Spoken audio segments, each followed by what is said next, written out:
Suara aneh yang terdengar dari langit kini sedang menghebohkan seluruh dunia. Para ilmuwan menduga fenomena ini merupakan emisi suara pada bumi.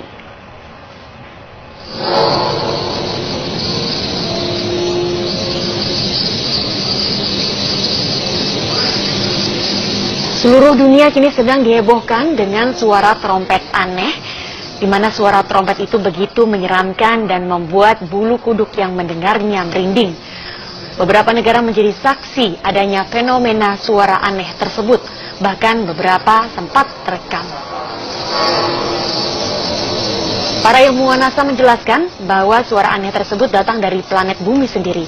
Fenomena ini merupakan emisi suara pada bumi atau emisi radio alami yang dikeluarkan oleh bumi. Para ilmuwan menyebut suara-suara itu dengan nama tweets, whispers, dan juga spherics.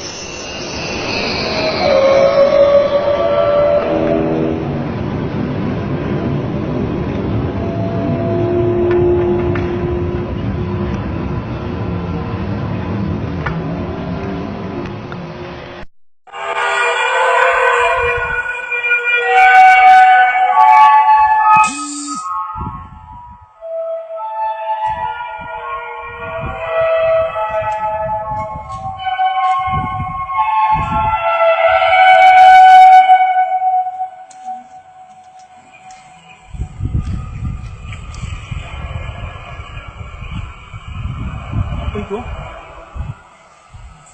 Legend.